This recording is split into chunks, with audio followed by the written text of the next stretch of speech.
fortunate to be able to use other media platforms. Firstly, it is my great pleasure to welcome Rabbi Baroness Julia Neuberger, who is to speak on the subject, Why Anti-Semitism Matters, which I'm sure we shall all find very thought-provoking. It is wonderful to have her here with us today. Also welcome to Rabbi Richard and Rabbi Margaret Jacobi, and to members and non-members of Southgate Progressive Synagogue who have joined our Zoom or are watching on other outlets. I now invite Rabbi Richard Jacobi to give the opening prayer.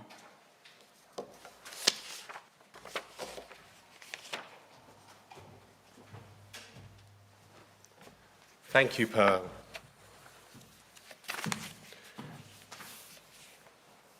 We are gathering here on the Sunday after what would have been Dad's 96th birthday.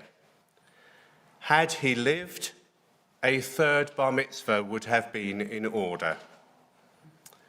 His first bar mitzvah was at the Friedens Temple in Berlin, the last before Kristallnacht in 1938.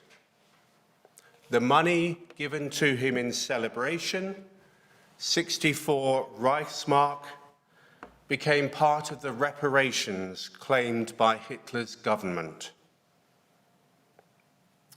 One of Dad's small but important victories as a rabbi was to ensure that the Pessah Prayer of the 1944 Jewish inmates of Bergen-Belsen camp was retained in liberal Judaism's Haggadah B'chol Dor Vador.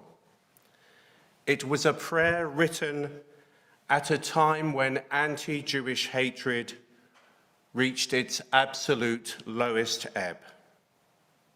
We recite it in our Seder to connect the exodus from Egypt with the survival of Judaism and the Jewish people after that period of Shoah. While we might pray that such times do not recur, it is also our duty to do all that we can to prevent the possibility of such genocide against Jews or any other group of people. So I wish to read this prayer as we open our proceedings now, as it links Dad, our speaker's theme, and our responsibility to the world and all its people. Our Father in heaven, behold, it is evident and known to thee that it is our desire to do thy will and to celebrate the festival of Passover by eating matzah and by observing the prohibition of chametz. But our heart is pained that the enslavement prevents us, and we are in danger of our lives. Behold, we are prepared and ready to fulfill thy commandment, and you shall live by them and not die by them.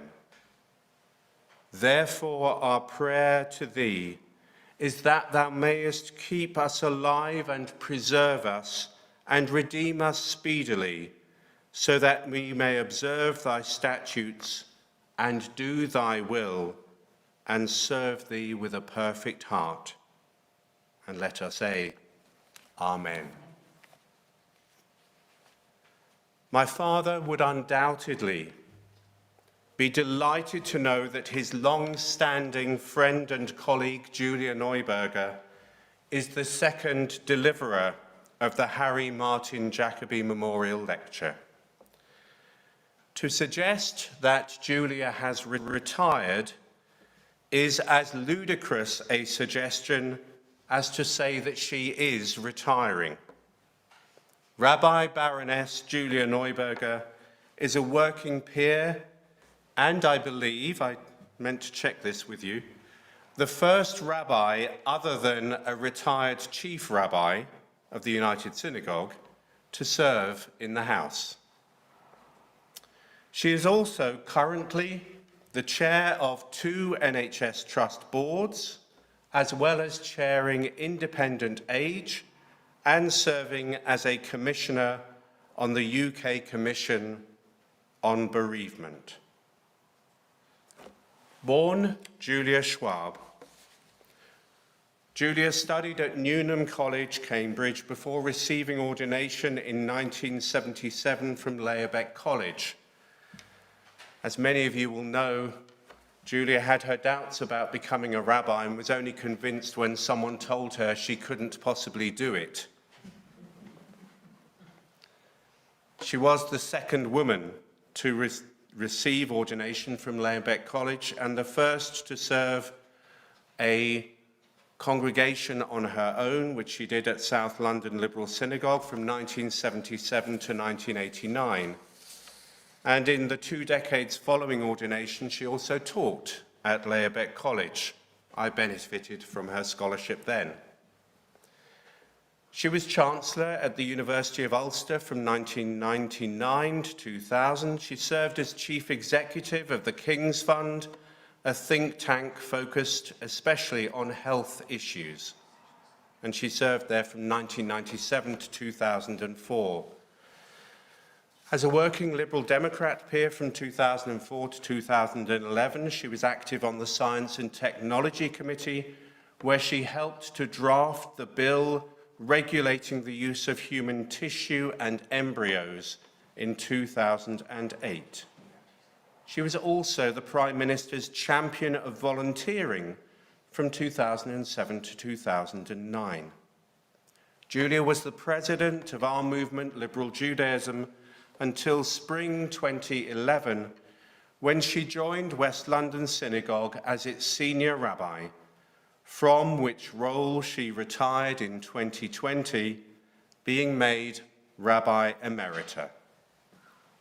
While at West London, she also headed the review of the Liverpool Care Pathway for Dying Patients from 2013 to 2015.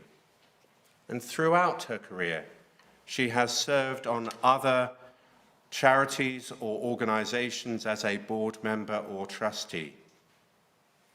Julia is also a respected author, with titles including On Being Jewish, The Moral State We're In, and most recently and relevantly to this afternoon, Anti-Semitism, What It Is, What It Isn't, and Why It Matters.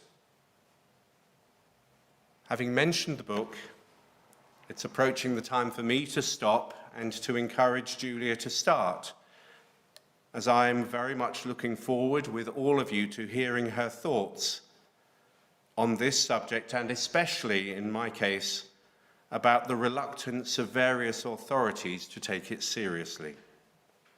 Now, a quick word to our audience. Whichever way you are enjoying this afternoon, please would you, if you have questions as Julia is speaking, write those questions onto chat if you're in Zoom, via the social media you are using to watch and listen to the lecture, or if you are in the building here, Sue Jessel has slips of paper and pen that she will come round with so that you can send the questions by whatever means into us here, so that Rabbi Yuval Keren can then collate the questions and will ask those questions on everyone's behalf. We do apologize now. It's likely that we won't be able to take every question, but we will do our best to be fair to people on all the platforms, to give them their voice and to hear as many questions as you can. So all that said, Rabbi Baroness Julia Neuberger, please give us the benefit of your experience and your wisdom this afternoon.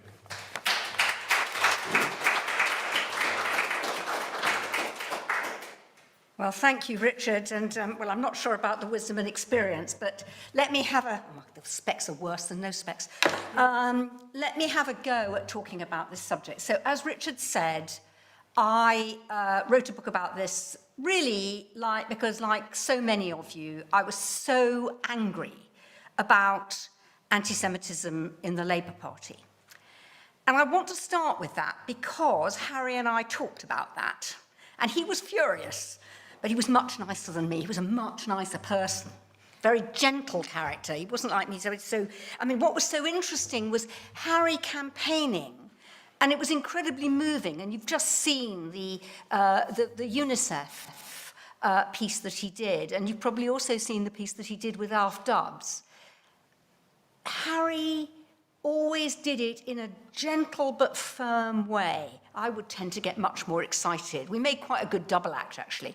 So he and I talked about this a lot, and we particularly talked about this from about the year 2000 onwards. And so I'm very, very touched to have been asked to give the second Harry Jacobi Memorial Lecture. I was absolutely devoted to him. I was really pleased and honoured to be asked to come and see him just before he died. That was one of the most moving moments. I've never been completely sure. I know he knew both my grandmother and my father, and I think he knew my grandmother because I suspect, but we need to dig that out, I think, Margaret and Richard. I suspect that it was my grandmother who was responsible for sorting out the accommodation in Manchester when he arrived. My grandmother chaired the Welfare Committee of the Refugee Committee. And when Harry came to our house, we have an oil painting by Rose Henriquez of my grandmother sitting at her desk at Bloomsbury House, chairing the Welfare Committee of the Refugee Committee, and I remember him saying he remembered her looking like that. So I think it must be of that period, but I don't know, I just don't know exactly when, and he never did tell me exactly when, so there you go.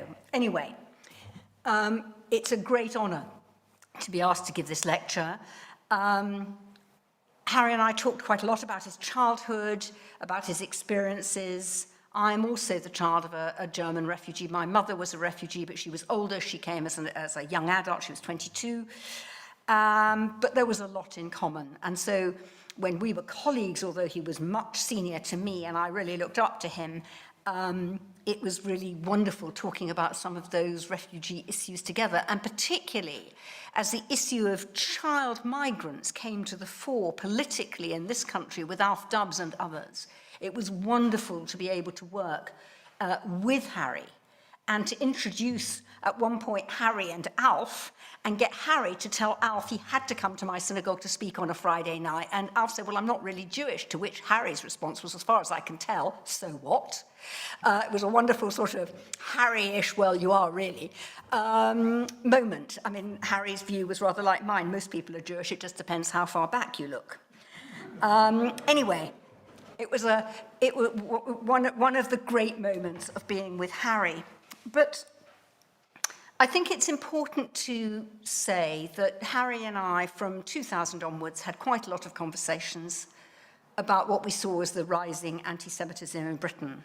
And somewhat to his disquiet's not right, but I became a board member of the Community Security Trust, CST, which Harry sometimes thought took a rather extreme view, which I rather agreed with, actually, and I thought I was there as a moderating force, obviously not successful enough. And but after about 2014, Harry said, well, maybe both he and I had got that wrong, and maybe CST had got it right, that the monitoring of anti-Semitic, both verbal and physical attacks was something that was increasingly necessary. At that point, it was still really looking at Europe rather than at Britain. And of course, from 2016, it became an issue in Britain as well. So that's really the starting point, and it was something that Harry and I discussed. And I'm not sure I'm going to be able to get to the end of what I want to say, so I might skip chunks, in which case I apologise. And this isn't a rehash of the book, because most of this is more recent. But let me start with the Corbyn years, because I think that's when most of us in the UK became really disturbed. We'd seen the stuff in Paris. I remember, you know, when there was first the Charlie Hebdo and then the Hyper Cacher stuff in Paris. I remember at West London Synagogue, we had every French Jew in the capital suddenly came to Friday night, like, you know, they've never been to synagogue for the last 50 years, but still.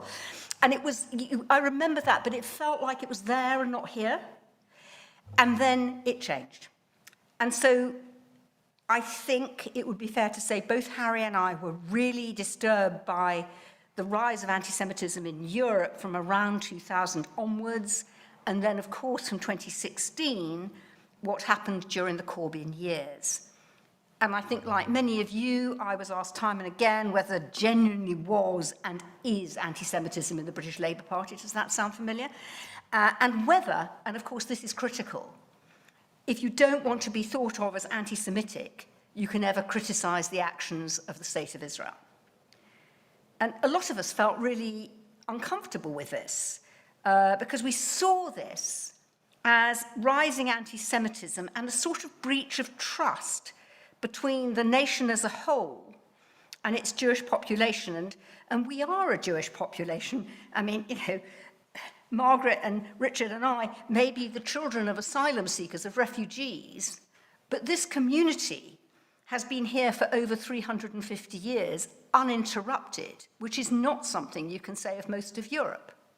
So we're a very old Jewish community, a very accepted Jewish community, a Jewish community, you know, people sort of recite, thank you, Richard, all my ridiculous titles. But actually, if you look back into the 17th century and early 18th century, there were loads of Jews with, you know, Solomon de Medina and Samson Gideon with titles then. This isn't new. Jews being part of the British establishment goes back well over 200 years. So I think we felt a breach of trust. And I think that's really important. And I think that's why, given the levels of anti-Semitism in this country, relatively low, say, compared with France, why we get so worried about it. And that's, of course, got less since Keir Starmer took over as leader of the Labour Party. And it's really important to stress that he's done a huge amount to root out the worst of the anti-Semites. I mean, you know, all credit to him, because I can tell you it's not easy. The hard left are vile. But it isn't necessarily enough, and he knows that. And some of those attitudes which, you know, used only to be found on the far left or the far right, have actually become a part of regular discourse, and particularly on social media, and certainly within universities, and to some extent they're spreading. And I think that's the bit that really we ought to take seriously, because I think the whole question about social media and what's going on in universities is really, really serious. So I'm going to take some examples. So the first one is Sally Rooney. Now, you know, the Jewish community have got up in arms about Sally Rooney. I mean, I think it's a publicity stunt myself. But she got herself into the centre of a controversy, refusing to allow her new book to be translated into Hebrew by an Israeli company, Modern. And she said it was in support of calls to boycott Israel over its policies towards the Palestinians. And she said it would be an honor to have Beautiful World, Where Are You, translated into Hebrew by a company which shared her political views. And senior Israeli minister, what a surprise, said such boycotts were a form of anti-Semitism. Now, she actually issued a statement clarifying her action. I think this is really important, after being accused of refusing to allow her novel to be translated into Hebrew at all. And it all came after she turned down this thing, and she said she was very proud that her two previous novels, Conversations with Friends and Normal People, had been translated into Hebrew. And then she here's a quote, "For the moment, I've chosen not to sell these translation rights to an Israeli-based publishing house." And she cited a recent report by Human Rights Watch accusing Israel of practicing apartheid. And she just said it was in support of BDS. And she couldn't accept, I'm quoting, "a new contract with an Israeli company that does not publicly distance itself from apartheid and support the UN-stipulated rights of the Palestinian people." And then she continued, "The Hebrew language translation rights to my new novel are still available. And if I can find a way to sell these rights that's compliant with the BDS's movement institutional boycott guidelines, I'll be very pleased and proud to do so." So Israel obviously is saying that BDS opposes the country's very existence and is motivated by anti-Semitism, and it calls the Human Rights Watch preposterous and false. I'm not going to get into the rights and wrongs of the Human Rights Watch stuff. I will say, however, that criticising Israel is not necessarily anti-Semitic. Anyway, she got praise and blame in roughly equal measures. If you look on social media, which is something that I never used to do, and I still don't have a Facebook or Twitter account, but I do spend a lot of my time looking at this stuff. And my favourite quote is from Tracy Ann Oberman, one of my great heroines, and I'm proud to call her a friend. And she writes to the Kurds. Does everybody know who Tracy Ann Oberman is, the actress? Okay. So she writes to the Kurds, "Dear Kurdish friends, one day," forgive my language, by the way, I'm quoting Tracy Ann, not me. "One day, BDS and Sally Rooney will give a shit about you too. Similarly, gay friends in Russia. One day, Brian Eno will care about you too. Selective boycotting of arts is questionable. At Prulis, your mother who fought so hard against apartheid agreed. BDS is a racist organization because it seeks to eradicate the world's only Jewish state. Cultural boycotts do nothing for peace and reconciliation, in fact, the opposite." And I think that it's perfectly right to say that Sally Rooney was doing a bit of virtue signaling on social media that actually also enabled her to sell more books. And I do think the question that needs to be posed to her, and if I ever get a chance, I will do so, is she doing the same about Chinese rights? That's a state publisher that she's got. Saudi, Turkey, Russia. If not, what is this about? But let us realize that despite the fuss, this is actually quite small. Let's look at something that really does matter. Let's talk about social media itself.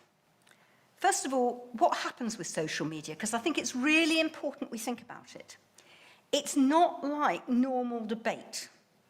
When I shut up, you'll all get a chance to pose questions to me, and I will have to answer them. Now, I may not answer them properly, and you may think you haven't got an answer, but it is a normal debate, and it's an exchange.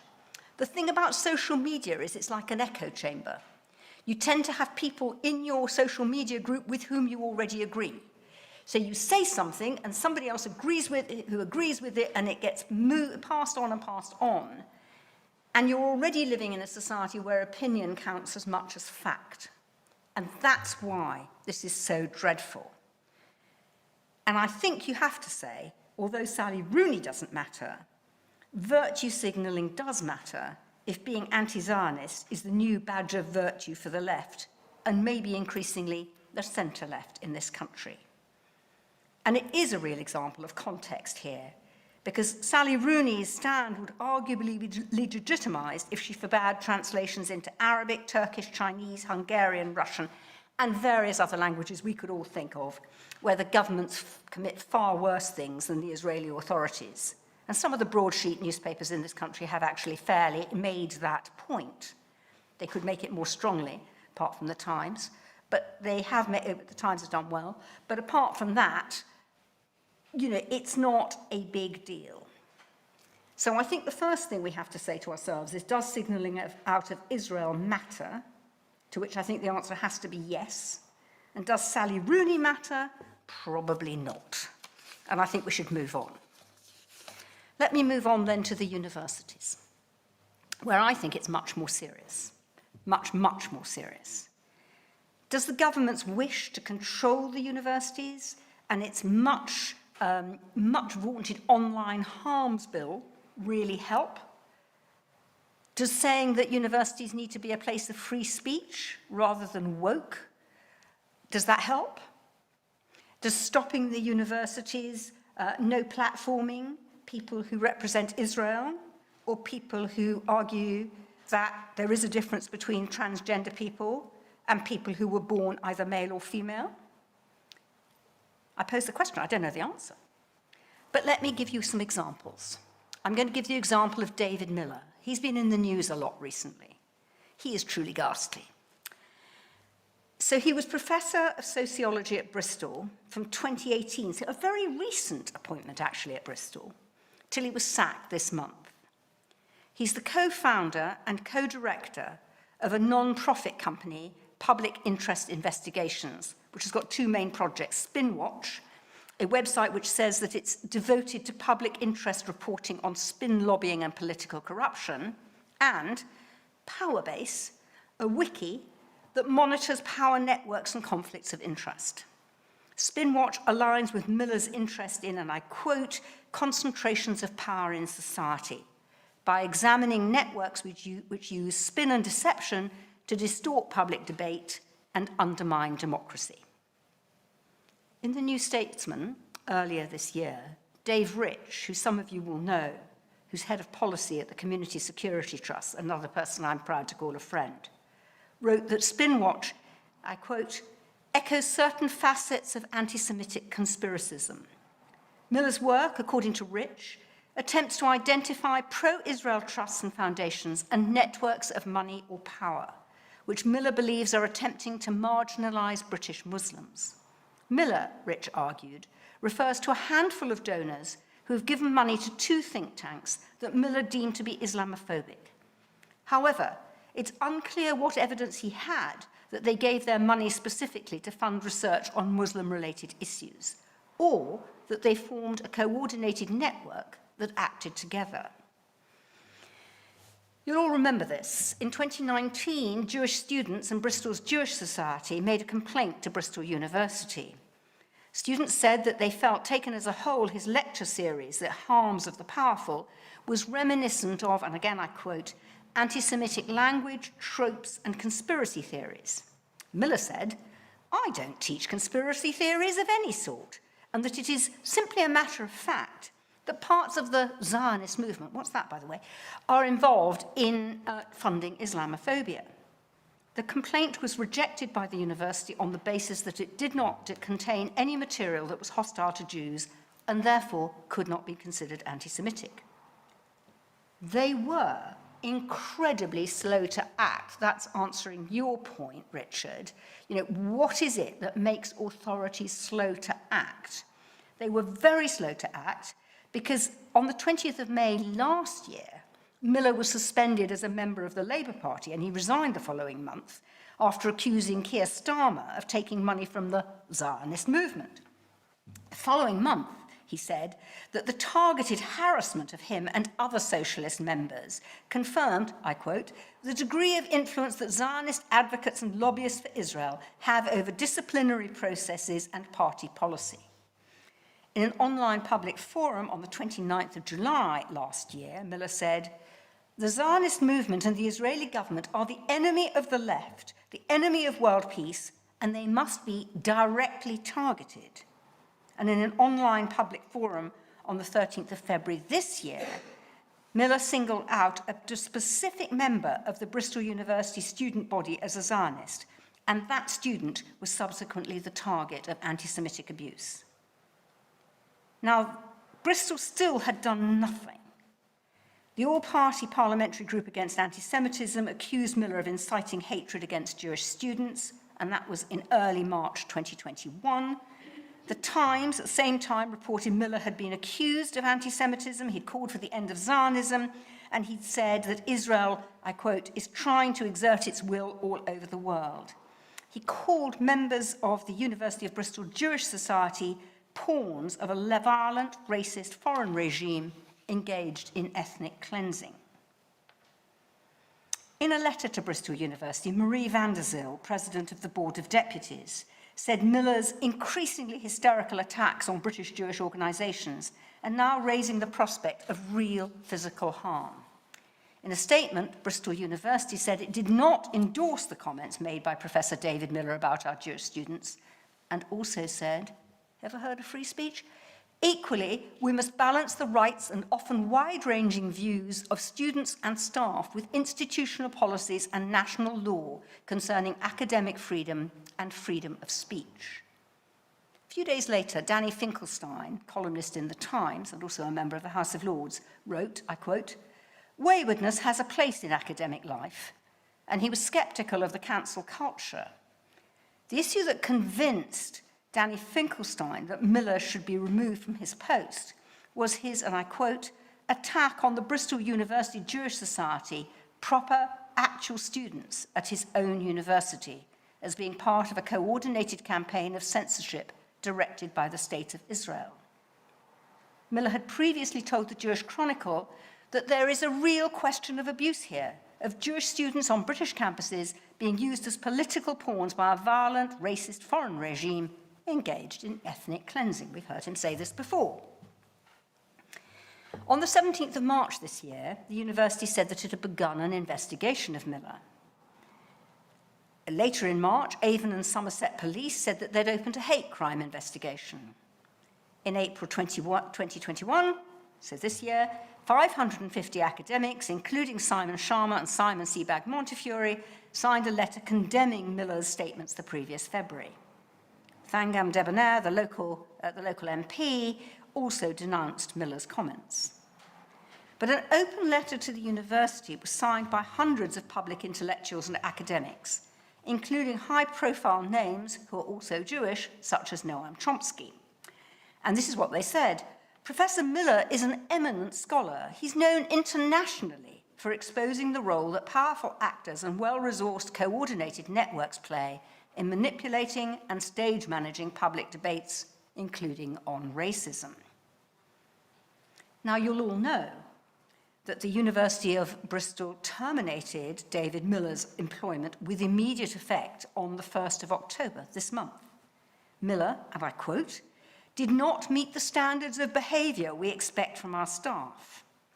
The university disciplinary hearing included a third-party investigation by a QC who found that Miller's comments did not constitute unlawful speech. Now, the precise reasons for the university's conclusion are confidential, but The Guardian reported that they're understood not to cover the content of his lectures. The university statement that that cited its duty of care to all students and the wider university community and observed the need to apply its own codes of conduct seems to be the core of it. So in other words, it was his attack on specific Jewish students within the university.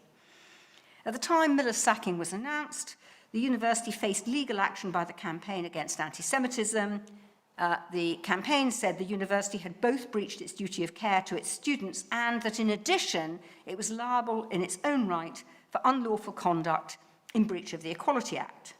The CAA said that its case against the University of Bristol, pre-action proceedings for which had already begun, centred on Miller's comments that Zionism is the enemy of world peace and that Zionists, including members of the Jewish Student Union at Bristol University, must be directly targeted. And in response, Miller, of course, and predictably said, the university has embarrassed itself and the entire British academic sector by capitulating to a pressure campaign. Can he say what he likes? Is the campaign against anti-Semitism right? And is the real issue, which I suspect it is, and the university was slow to act, the targeting of individuals and arguing for direct action against students on his own campus, including people that he very possibly taught? He'd finally got fired, but Bristol dragged its feet. Is that okay? And of course, since then, he hasn't shut up, and he's gone in about, the Labour Party being effectively a prisoner of the Zionist movement and the Israeli state, It's the hard left. We know it's the hard left, and he's made that very clear because he's been doing some work with an organisation called LCFS, which is a new campaign within Labour to refuse anti-Semitism training provided by the Jewish Labour movement. So we know where it is. Yeah, but what's significant is at precisely this same time, there was a case at the University of Essex, and they behaved completely differently. So, in February 2019, more than 200 students at Essex voted against the establishment of a Jewish society, and a lecturer, Maruf Ali, was suspended for allegedly posting anti-Semitic material on Facebook. One, in relation to the proposed establishment of the Jewish Student Society, placed on a page for first-year students, allegedly claimed that Zionists next want to create a society here at our university. Other posts he allegedly made included Holocaust denial, comparison of Israel to Nazi Germany, and an image shared from the Nazi apologist site Smoloko, claiming that French policeman Ahmed Merabet, murdered in the terrorist attack on the Charlie Hebdo offices in Paris, was a crypto Jew, and that he was a Mossad agent who was alive and in hiding. And in an interview, Maruf Ali said, "I'm not sure if I can find another job in the UK, let alone an academic job. I could only be employed by someone who is willing to stand up to Zionist bullying and intimidation.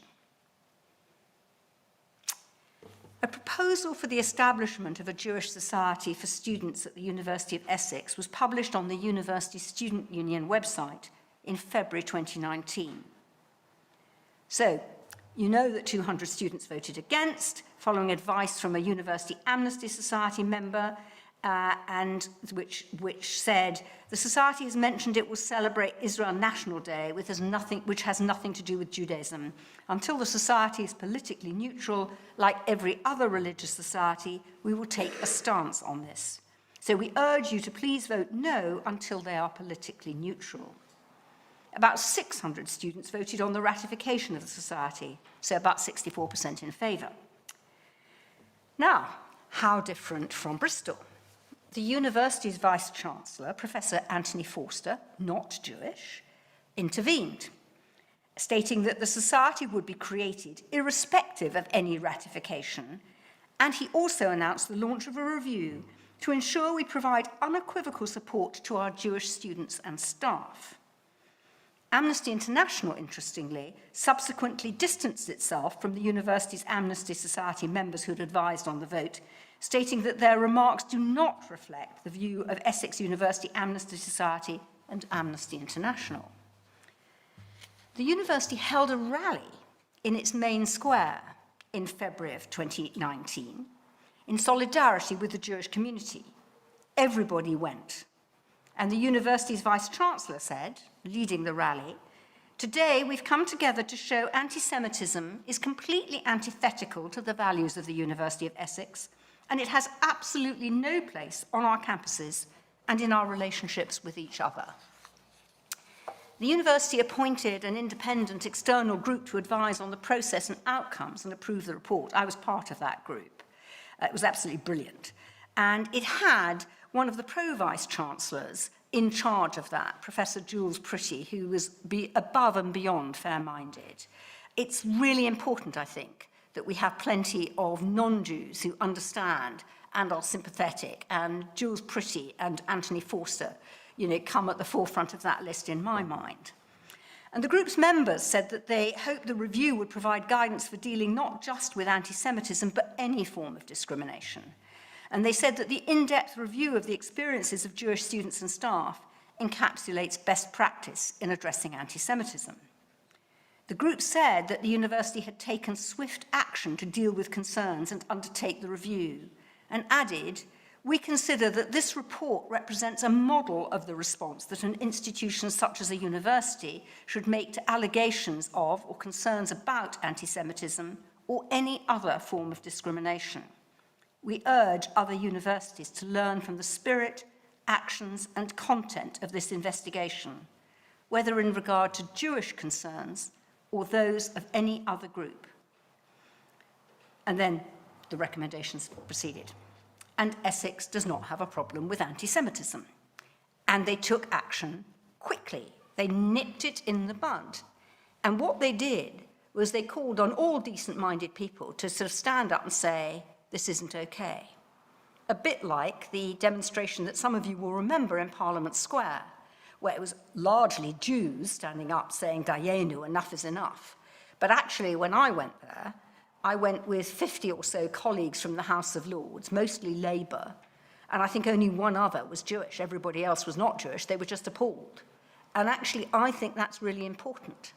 I think if you want the authorities to take this seriously, this has to be not only a Jewish issue. It has to be something that other people think is serious enough to take a view and to take some action. And I think that's what has been so difficult. I don't want to talk, I'm going to talk for about another 10 minutes, 15 minutes, that'll be it, and then you get a chance to have a go at me. But before that, let me just say a bit about Jeremy Corbyn, and I'm not going to go through all of that because most of you will know.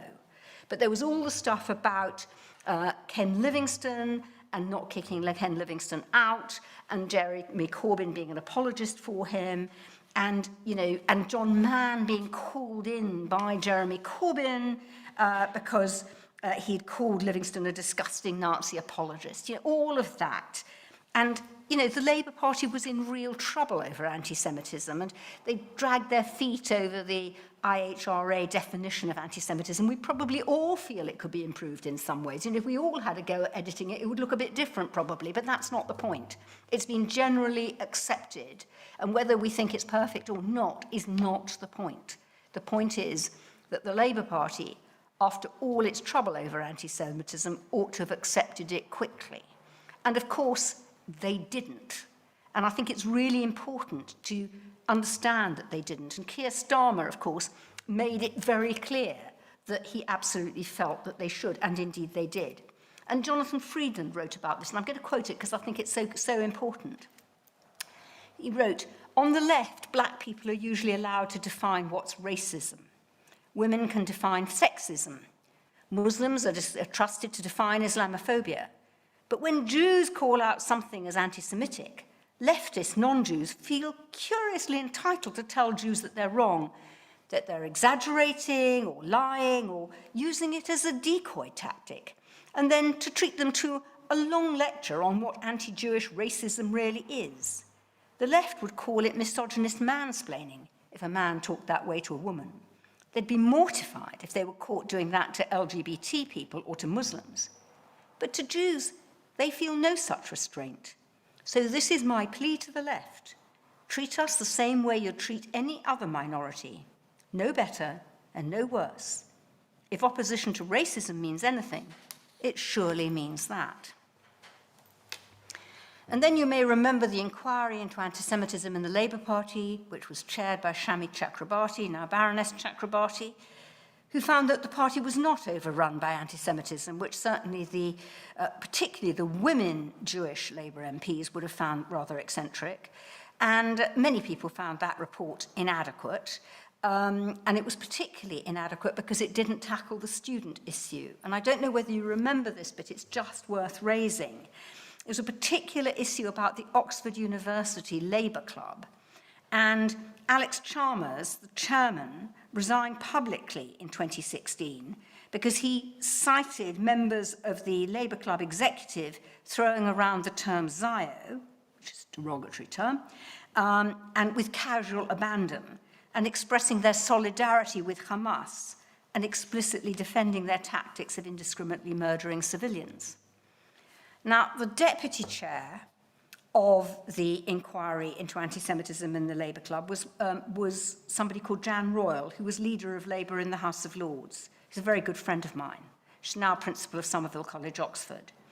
And she did that bit of the inquiry. She did the inquiry into what was going on at Oxford, and she found strongly against them. She didn't think it was institutional anti-Semitism, but she was very, very critical of them. And Labour chose not to publish that bit of the report. And so Jan Royal published that bit of the report independently herself because she was so shocked. And that was very typical. So there were the authorities that had a commission to look at anti-Semitism in the Labour Party, but when a bit of it about the Labour Club at Oxford came out as really strongly critical, they decided not to publish it. So Jeremy Corbyn really was in trouble. He eventually had to agree, because they were in such trouble, that they would sign the IHRA, but they had added, as people will remember, an accompanying statement agreed by the National Executive Committee aimed at protecting free speech about Israel and the rights of Palestinians. God forbid they should just have accepted it. And they also went along with, there's not a direct link. I can't say to you, you can prove that this is the Labour left, but they certainly didn't condemn the name-calling of quite a lot of people. And the person I'm going to cite in particular is Margaret Hodge, the veteran MP, who is very funny about this. I don't know whether people have had any encounter with her recently, but Margaret Hodge on the subject of, my family tried to make me Jewish, the rabbis tried to make me Jewish, my friends tried to make me Jewish, my sisters tried to make me Jewish. Jeremy Corbyn, he made me Jewish. And she really had a go at him. And she told him he was an effing anti-Semite, quite rightly. And she really laid into Jeremy Corbyn. And she had disciplinary proceedings launched against her in 2018 because she had actually confronted him. And what she said was, he's now perceived by many as an anti-Semite. I chose to confront Jeremy directly and personally to express my anger and outrage. I stand by my action as well as my words. My grandmother and my uncle were murdered by Hitler, and many cousins were slaughtered in the gas chambers. I joined the Labour Party to fight racism. To find myself 50 years later confronting anti-Semitism in my own party is completely and utterly awful. Now, Margaret Hodge wasn't alone. Ruth Smees has had a terrible time. Luciana Burgess had a terrible time. Maureen Littman's had a terrible time. I could add more and more. The Metropolitan Police have got a case file on it, and some of the Labour Party officials were party to it, and this is completely appalling. But a lot of this took place on social media. And the question that I want to put to you, and it's one of the ones perhaps we can discuss, is what do the controls on social media need to be? I'm an old bleeding heart liberal. I grew up in the Labour Party. My mum was a communist as well as Jewish in Germany before the war. That was a bit careless. And I come from a left of centre, free speech defending, anti-censorship, liberal view of the world. And I now think that we have to impose some quite strict controls on social media. My husband would disagree. He says that if you do that, all that you'll do is put it underground. It'll just go underground. It'll go into the dark web. Well, that may be so, but it's harder to get at. So you don't get quite such an effective echo chamber. But I think we were going to have to do something, because if you look on Twitter any day, and I try and avoid it, but mostly I have to because of the work I'm doing, and you'll find neat poison repeated and repeated and repeated until people think it's true. And tie that together with the cancel culture, and you have a curious society in which virulent anti-Semitism is okay, but calling it out leads to a call for the caller out to be cancelled. That's bizarre. And if you don't believe me, look at what the non-Jewish actor Eddie Marsan from Ridley Road has been saying as a result of his experience of playing a Jew. I'm not going to say the word, F me, this is relentless. All I did was play a Jew. I dread to think what would have happened if I was actually Jewish. And then amongst various arguments and examples that he flagged was a tweet from a user who had said he would never watch shite with your apartheid-loving bake in it. And in fact, you may remember, because one of the EastEnders actors, Gary Webster, then waded in. Do people see this? Because it's one of the things that cheers me up. It's the non-Jews in support that I love, saying, don't let them grind you down. You're an exceptional actor and a top person. Enough said. We need regulation. I never thought I'd say it. A couple of other things. Just to remind you of the Mere One mural. Does everybody remember about the Mere One mural, where Jeremy Corbyn defended it on the grounds of free speech, and the somewhat strange Muslim mayor of Tower Hamlets asked for it to be taken down straight away, looked for Rahman, great man. Anyway, Jeremy Corbyn tied himself in knots because he said on free speech grounds it ought to stay. Then it emerged that he hadn't actually looked at it. Then he looked at it and said on free speech grounds it ought to stay. And then finally, having been, had this batted back and forth, Luciana Berger and others did force him into the position of saying that it was really disgraceful and it ought to come down. But it was only then that, he finally agreed. And a lot of it was, he kept on coming back to saying this was all about weaponizing. This was all, it's about a minority that was and to some extent remains insecure, that's us. And it's not about us weaponizing all this material as opposition to Jeremy Corbyn. It's Jeremy Corbyn not understanding, as leader of a major political party, that you need to be careful about what you say. You might be careful about what you think as well.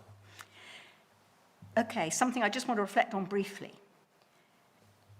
The authorities, in this case, the authorities in the Labour Party were incredibly slow to act, and that's partly because the main people were, in fact, Corbyn supporters, Corbyn appointees. And one of the things that's happened since there's been a whole change of personnel is that quite a lot of people have been thrown out, and of course, because the Equality and Human Rights Commission found against the Labour Party, and the Labour Party had no choice but to act. But all this was unbelievably slow. The other thing that's important, which is relevant and perhaps also something we should talk about, is that all the anti-Semitism did not play well at the general election. There were quite a lot of cynics who said that Corbyn was going for the Muslim vote by going for the anti-Semitism and the anti-Israel stuff. But actually what he didn't realise is that other minorities aren't stupid, and they can see that they too might well be targeted at some point. And in fact, I think one of the very few good things that's come as a result of all of this is the outreach of many Muslim organisations towards the Jewish community, and have just said it's completely unacceptable. And very, very interesting, because there have been all sorts of issues about Bradford, as some of you all know, but actually Bradford has Muslims on its synagogue council. And so it's actually quite interesting about how that all plays out.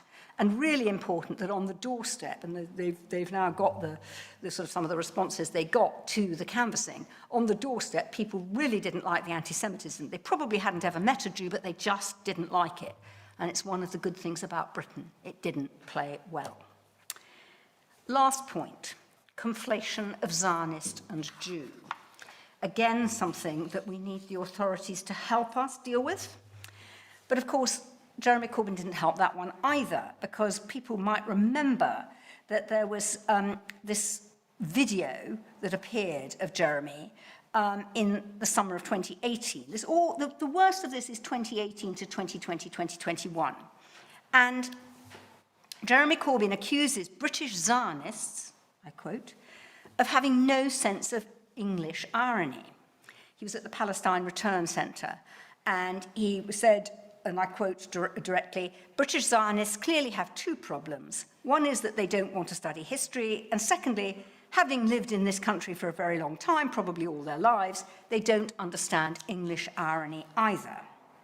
Now, of course, it makes no sense to say British Zionists have no sense of irony. Zionism is a political and or religious belief. But when Corbyn said, however long they, of course, have lived here, he means Jews. And that's, of course, what led to the outrage. He used Zionists as a term to demonize Jews, claiming that he's in no way personally anti-Semitic. Yet describing Zionists, for which read Jews, as having no sense of irony and therefore unlike everyone else, suggests that they're not proper Brits, even if they were born here. They're other, foreign, it's othering, unable to share the uniquely British sense of humour.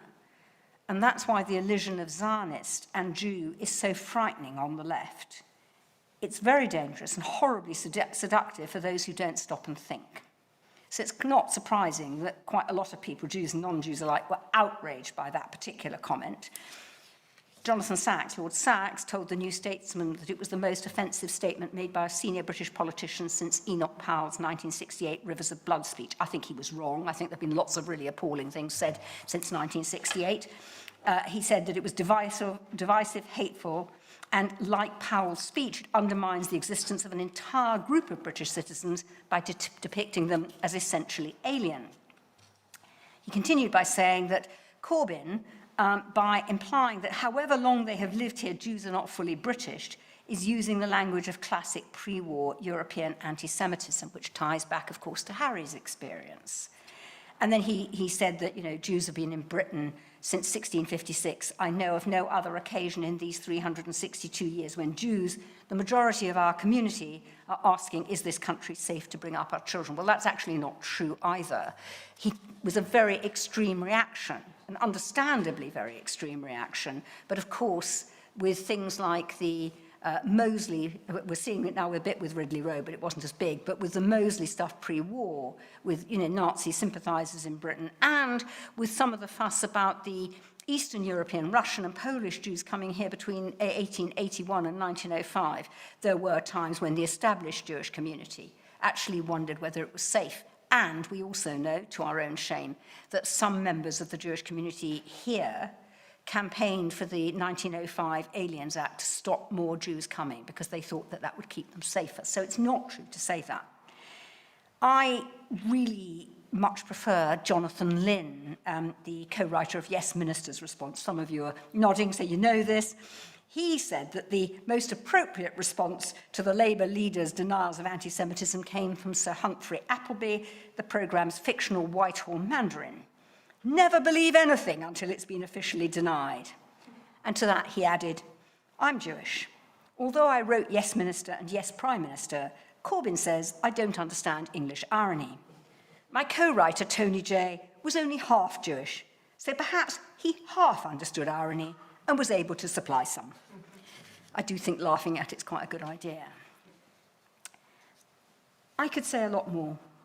There's a huge amount to say here, and what's happened in the last couple of years, I think particularly taking 2018 to 2020, is deeply significant. Are the authorities going to go with the University of Essex or the University of Bristol?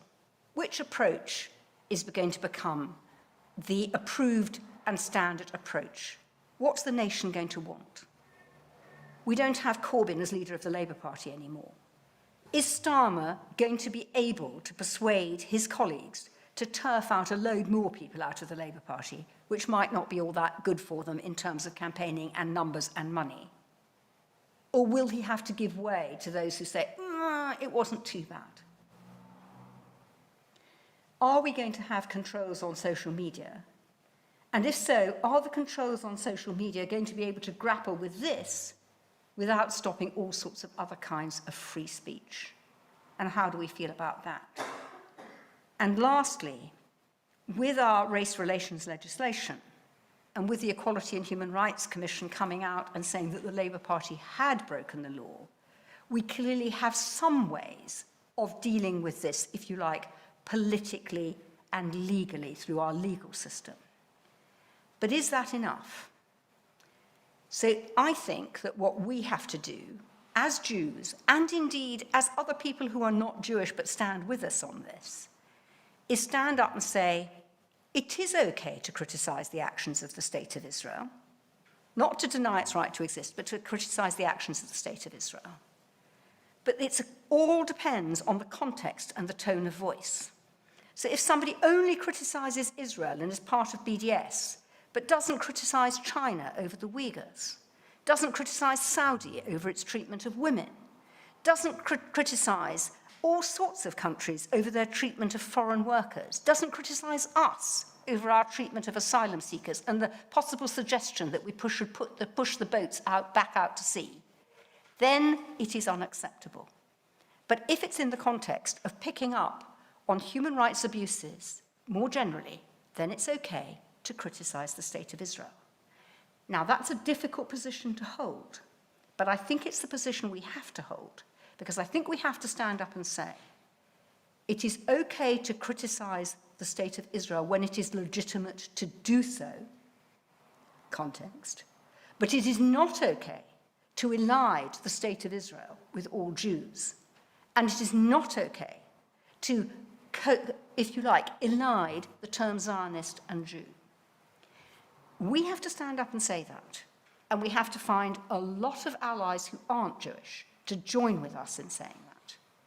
And we then have to shout out loud and clear for regulation of what goes on in social media when it is violent and it targets either individuals or groups.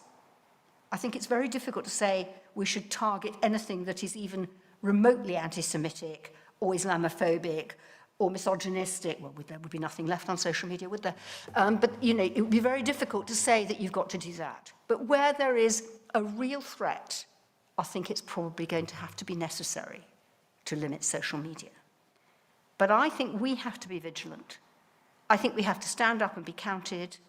I think we have to find and work with our allies.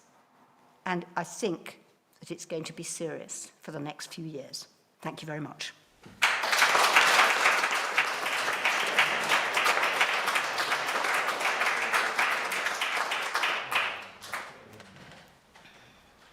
Thank you very much, Rabbi Neuberger. And you've introduced so much into the discussion, and I know there are some questions, and some questions are going to arrive from the community in here, and some on Zoom. I will actually start with the questions on Zoom, one from Victoria, who asked that unfortunately the anti-Semitism in the Green Party is growing exponentially, largely driven by the younger members who are active on social media. What would you suggest about political action when there seems to be no welcome in place or place in any of the political parties for Jews? Well, it's not true to say that there's no welcome in the political parties for Jews. So I would say to you that there's quite a strong welcome. I have to say I'm not a Tory, but there's quite a strong welcome for Jews in the Conservative Party. There's actually quite a strong welcome for Jews in the Labour Party under Keir Starmer. There's a strong welcome for Jews in my old party, the Liberal Democrats. They had a bad reputation for a bit, but that's been stamped out. And if I were Victoria, I think, is it Victoria Sharp? No, it's Osborne, I think. Okay, anyway, if I would say to Victoria, if she wants to be active in the Green Party, she needs to go and see the Greens leaders and say, what are they going to do about it? That's, I mean, it's that, isn't it? It's a mixture of some kind of controls on social media and some actions by the leadership. I mean, it has made a huge difference in the Labour Party having Keir Starmer rather than Jeremy Corbyn. You know, Boris Johnson, I may not agree with him on a whole lot of things, but nobody could really accuse him of anti-Semitism. And I think you just have to, we have to talk to the leadership, and we have to be prepared to say, you know, if you allow this to go on, we're going to say it loud and clear, and you won't like it. I mean, I don't think Jeremy Corbyn likes being called an effing anti-Semite. Gets it quite a lot, though. Okay, and the next one is from here, from Anonymous, I don't know who. Would social media be improved if it was not anonymous? Well, of course. I mean, that's one of the things. One of the things that regulation could do is get rid of the anonymity and force the people who run the platforms to keep a record, which is one of the things Facebook particularly has been very, very reluctant to do. And that's bizarre, because it's absolutely full of Jews who are running it, including some British Jews, some well-known British Jews. And you just sort of think, and Nick Clegg, who was leader of my old political party. I mean, you know, what is this? It's very obvious. There's money to be made out of allowing the anonymity and allowing the hate to continue. But in some ways, the kind of hatred that percolates on social media isn't very different from the sort of stuff that you would see in Der Stürmer in the 1930s in Germany. And they're denying that, but it's not very hard to prove it. You can just pick out the various things that have been said. And, you know, the reason the Mir 1 cartoon is relevant is because actually the Mir 1 cartoon could have come out of Der Stürmer. So, of course, the platforms, the owners of the platforms have to keep a record, and they have to keep it for a long time. I think that's one of the things. And the other thing is that you can't be anonymous. You can't even, if you like, be anonymous like with a sort of code name, like, you know, how you put your review on TripAdvisor. And I think we're going to have to go down that path. And, you know, do I really want to go down that path? Not really. Do I think we have to? Yeah. Next question is also from Zoom by James Gill. How much do you think the growth and acceptance of casual anti-Semitism on the left and even parts of the center-left have to do with an attempt on the left to redefine racism as prejudice plus power, with the implication from the redefinition that Jews are so-called privileged minority and therefore don't stand to lose much in society from anti-Semitism? Exactly. So this is the intersectionality stuff. So, you know, basically we're white and privileged. So what have we got to lose? Well, actually, it isn't very long ago that quite a lot of our parents or grandparents had to flee, and quite a lot of them didn't succeed in fleeing and therefore were murdered. So it's very raw and very near the top of our consciousness, even if we are white and privileged. And yes, to some extent, as a community, compared with some other minority communities, we are probably wealthier than some, but not wealthier than others. And nobody would say this about Islamophobia, where there is a section of the Muslim community, particularly the Middle Eastern Muslim community that is in the UK for most of the summer.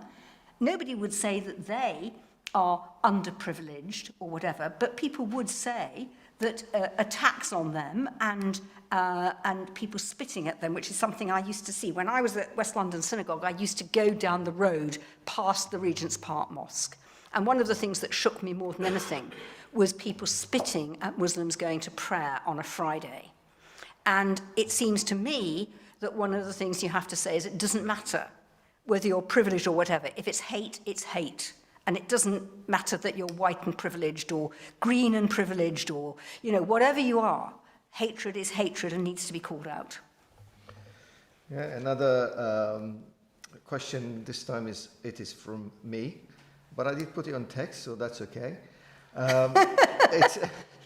It's the comment you made about Sally Rooney, and actually at the end comment where you made that's a small change, or to that effect, that me as an Israeli, actually it is not a small matter, because I grew up in Israel. I've read translated literature. It very much shaped who and what I am, and I felt that I was a part of a particular culture, a particular society, and this boycott, and that's not the only one, it potentially is with others, somebody's actually saying to me, you are not a part of us. We're not interested in you hearing what we have to say. That would apply if her other two books had not been translated into Hebrew. So this is what I would call, political grandstanding. Now, of course she shouldn't have done it, and of course it's wrong. And, I've just finished being the chair of the Van Leer Jerusalem Institute in Israel, where we did a lot of translation of Arabic works into Hebrew, so that Israelis would read what Arabs, and particularly Palestinian Arabs, are writing and thinking, because that's important too.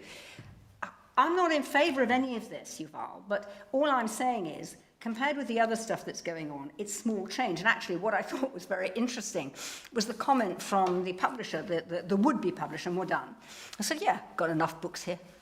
And I thought that was really clever. I mean, I just think the best thing we can all do about that is, if you bought a new copy of her book, please do take it back to the bookshop unread, because I think that's quite an effective way of dealing with it. And the other thing is just to kind of ignore it, play it down. I think it's much better with this to play it down. There are bigger fish to fry. Okay. Another question, again from Zoom. Mark Zuckerberg is Jewish. Have you thought about asking him for a meeting? There must be a way to leverage his Jewishness to bring about change on the platforms. Would that. I think various people have tried who are a great deal more important and more connected than I am. But there's Nicola Mendelsohn, who is a Brit, who is at Facebook. She's European director of Facebook. There's Nick Clegg. I've certainly talked to Nick about it. They don't want to give way because there's money here. And I think, one of the things that we have to accept is that they're very, very reluctant to give way voluntarily. There will have to be legislation. He's not going to shift. He doesn't give a stuff. He doesn't care what's on his platform. He's just wanting to make money. And he's made enormous amounts of money. And what would be great would be to see him giving some money away for some causes to do with anti-racism. Okay. The next one, again, from Zoom. And this is a reference to a virtual hate attack on Manchester Reform Synagogue on Zoom. Yeah. On Erev Shabbat, and the question here is about whether we are in danger of overlooking far-right anti-Semitism, which is still very much there. I think we are in danger of overlooking far-right anti-Semitism. It is still very much there. Some people are saying that it's actually growing again. And that some of it, and one of the reasons I think that the relationship with the Muslim community is so critical for us, is that the stuff that is anti-Semitic on the far right is also strongly Islamophobic. And there is real common cause to be made with the Muslim community in this country. And it's one of the things, actually, I suppose, that gave me greatest pleasure, that when, some of the worst of this all started was the reaching out to us from so many Muslim organizations. I don't know how many of you follow somebody called Monawar Hussain. Do people know about Monawar Hussain? He's one of my great heroes. He is the imam of a big Slough mosque. He teaches Islam. I think he may be stopping, but he's been teaching Islam at Eton. He is the new High Sheriff of Oxfordshire, and he has been absolutely forthright in his condemnation. The Oxford Faith Foundation, I mean, they have done really, really great work pulling everybody together. He's not alone, but he's a very good example of it coming absolutely directly from a local Muslim community. And, you know, I think that what's going on the far right will be targeted probably at Muslims more than at Jews, but it will be both of us, and Hindus and Sikhs, anybody who isn't their view of proper white British. So I think, yes, of course we have to look at it, and we have to look at the stuff again, the online. There's a lot of online targeting and online hate bombing in the course of things, and you know, all the security we have to put on our, if we're streaming something, all the security we have to put on that. Yeah, that's right. Okay. Thank you very much, Rabbi Neuberger. I'm aware of time. So I'm actually going to call Rabbi Margaret Jacobi to speak. Can we give a just a...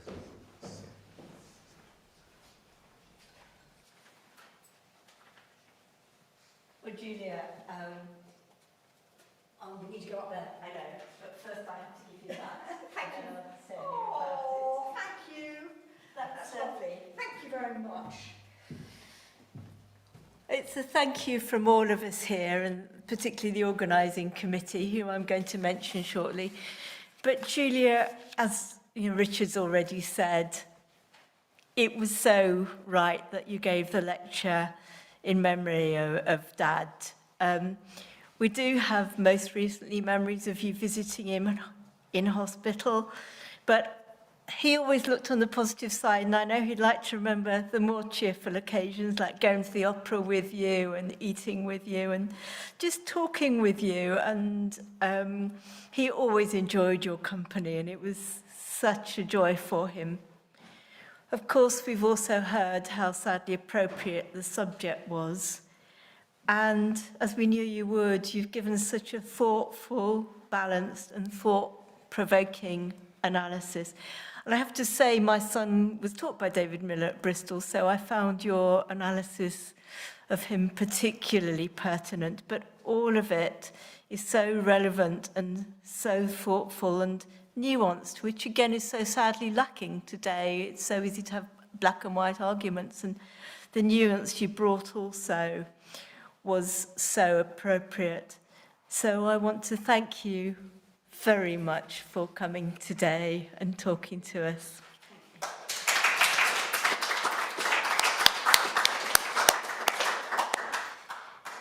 And I'd also like to thank all the people that were involved in organising today, and I do hope I won't miss out anybody. But a big thank you to Southgate Progressive Synagogue. We haven't actually mentioned Dad's long association with the synagogue directly, although I know we're all aware of it. But of course, he was rabbi for many years, and I think he always felt that it was his congregation, you know, in the sense that it was where he felt most at home, and that's why he chose to have the lecture in his memory from here. And looking around, I can see such dear friends of his.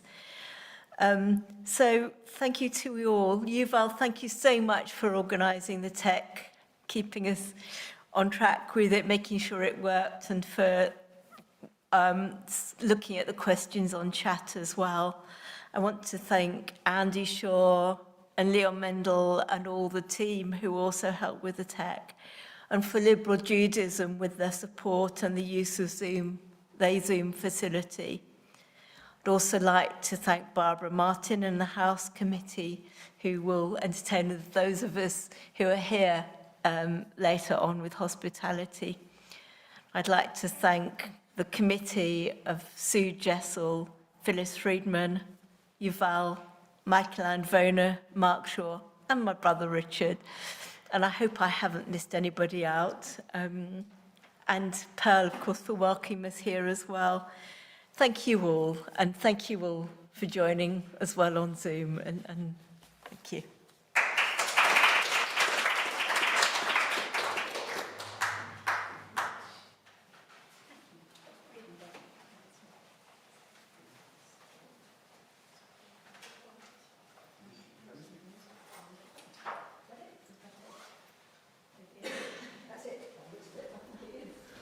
Okay, this concludes the lecture, and I wanted to say thank you for everybody who joined us on Zoom and Facebook and YouTube and all other channels.